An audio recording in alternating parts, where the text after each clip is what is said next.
Welcome to another Döhle Yachts coffee break. My name is Ben Geary, I'm the Fleet Statutory Manager, and today I'm joined by Joe Assel, who's our Technical Director. Today we're looking at main guest stairways. We just thought, while we have a GA in front of us, we were looking at this as a concept that's been given to us to review, and we just thought it'd be a great opportunity to talk about the pros and cons and what we've seen in our lives of different stairways. Just to give you a bit of background, this vessel is 60 meters-ish. She wants to be Red Ensign, so she'll be part of the Part A code. Class hasn't been decided yet, but to be honest, that won't have too much of an impact of what we're going to talk about today. So, Joe? Thanks, Ben, and welcome everybody. The first thing we really look at, and what you're going to be seeing on your screen now, is how we divide up the main staircase. I do apologise, that's our coffee machine whirring away in the background. I apologise for that, but it is our coffee break, so we have just made coffees. When we're looking at the division of a staircase, we always have to be conscious of the A-class boundaries that are required. So what we can either do is we can divide this into two sets of areas, which would be one set of divisions around the main guest staircase and a second around the pantry. The advantage of back-to-backing these staircases is actually that we can include them within the same fire boundary. And what this can do is actually reduce the amount of space that we need to leave between the guest and the crew area. And obviously, if this is going to be a pantry, we're going to want as much working space in that as possible.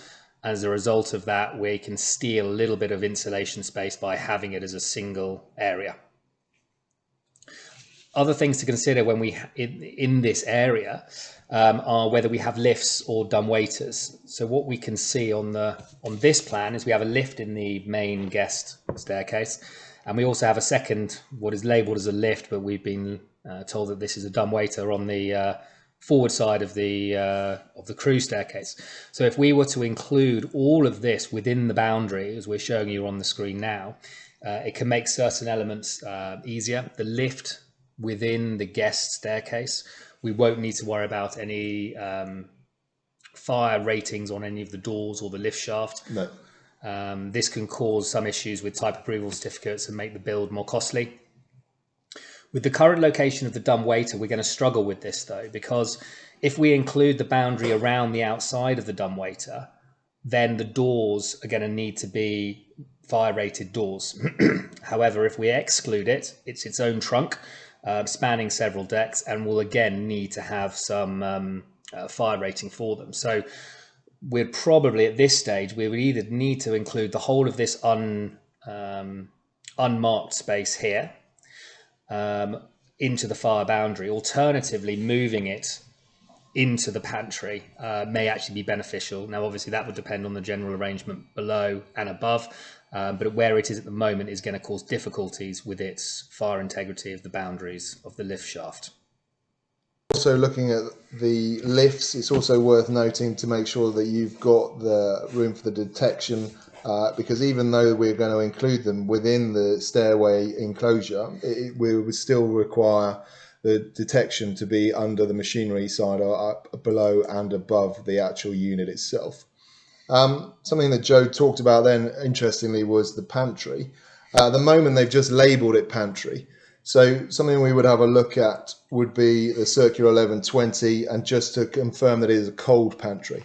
Because again, we're then looking at the size of kilowattage of units within that space.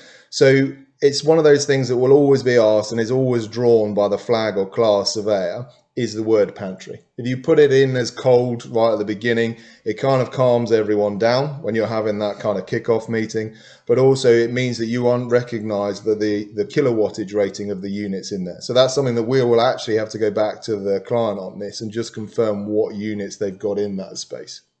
Yeah, I mean, that's a really important point, because this pantry is actually within the staircase. I mean, it's clearly, regardless of where we put the boundary, it's within the crew staircase.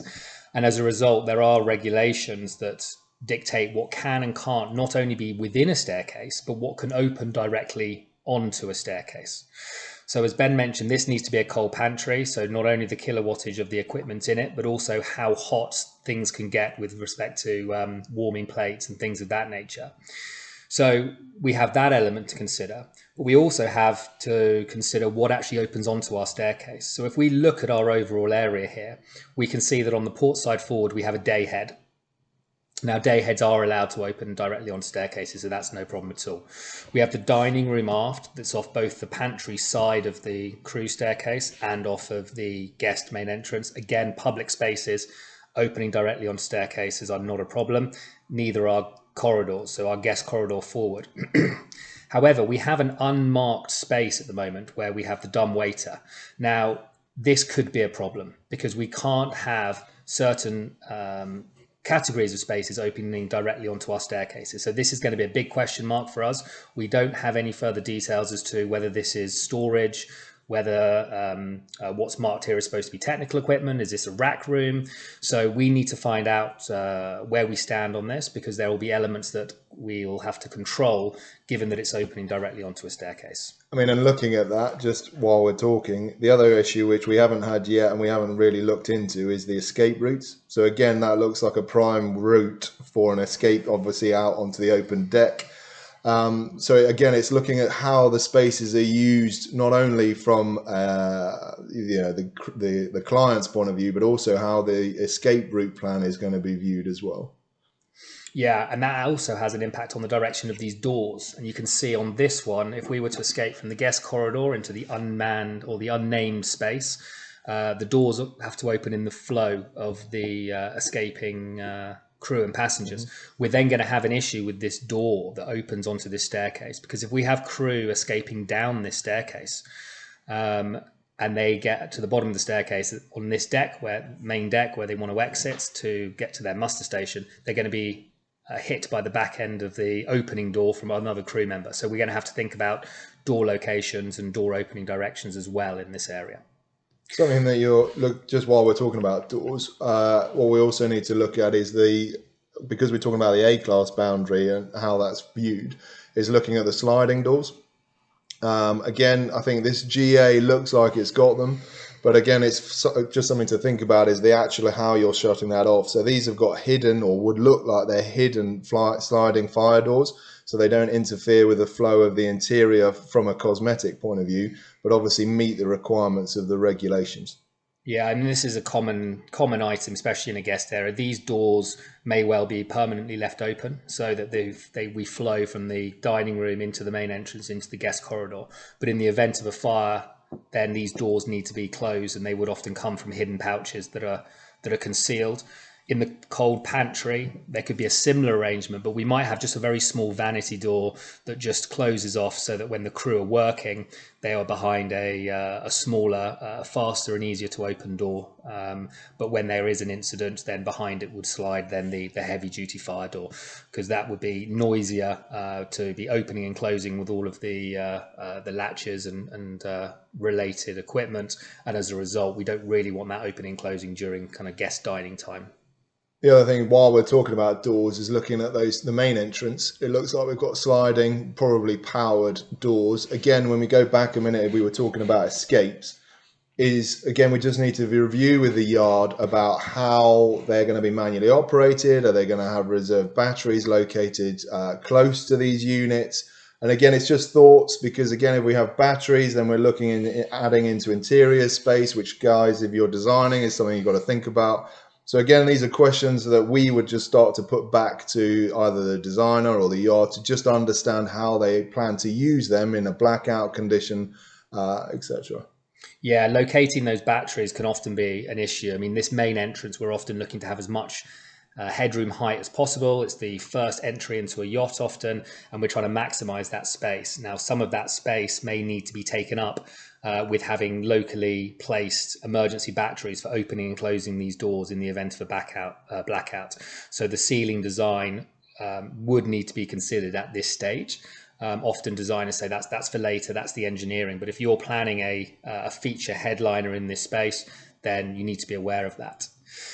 I think another area that also impacts is your air conditioning and your air extraction, which again can be pushed down the road. But often these main staircases, if they span more than 3 decks and have a large proportion of opening between them. And this is not just the staircases and the lift shaft, but they are open so that you can stand there and look up 2 or 3 decks. If they span those 3 or more decks, then this space will be actually classed as an atrium and not as a staircase. And if that is the case, then there are some different regulations that need to be applied. One of which is the air extraction requirements that are very onerous, which means that we're going to have much larger ducting in these places, which again eats into that headroom. We wouldn't be able to do it on this particular design because from the atrium, which I've got kind of highlighted on the screen now, from that space we would need direct access to another escape route that is a staircase. Now that's very onerous, and on these sizes of boats is not often very practical. It's normally at the kind of 90, 100, 120 meter plus size that we start to see good use of atriums. The difference being, though, on the larger vessels, atriums do have less onerous requirements on what furniture can be placed within them. So there's a trade-off to be had there on the Part B vessels. But focusing on the Part A vessels, be aware if you have these open spaces and it is classed as an atrium, be aware that you're going to lose headroom height due to the increased ventilation requirements. I think one thing, just while we're talking about doors, and it is a silly thing because a lot of people assume it now, but it is something that you should always discuss when with flag or with class, and it's something that we will note, is the sill height. Obviously, main entrance, you want a flush patio door or the sliding doors that you've got there. Again, the rules will stipulate certain heights depending on positions of these doors. Generally, these things are starting to be looked at to be acceptable, but again, it's something that you have to discuss with flag and class very early on. It may require an exemption, it may require other items. So have that discussion. Don't assume that you can just put the flush door straight in. Yeah, absolutely. It is still a equivalence under the codes, which means that the conversations need to be had with class and flag in order to get it signed off. It's becoming easier with the introduction of the Red Ensign Group Yacht Code as we moved away from the large yacht code number 3, LY3. But it's still a discussion that does need to be had. So engage with class and flag early on that particular aspect if the owner is keen on flush door openings. So I think that's pretty much covers all the elements that we would need to look at on a main stairwell. I mean, it seems like quite an innocuous thing, a main entrance, but it does cover fire items, escape routes, sill heights, emergency powering, ventilation. There are a lot of elements there that need to be considered, and we're only looking at a kind of a 6-7 frame spacing of a 60-meter boat here. So you can understand that when we start to piece this together into the other decks and the rest of the vessel, there could be quite a few items to pick up at this stage of a design. So yeah, guys, it's another end to our coffee break session. Hopefully you found it useful as always. We're just trying to give you some pointers and things to look at. Again, our details are at the end as always. And if you've got any queries or questions, then please get in touch with us. Thanks for listening. Thank you.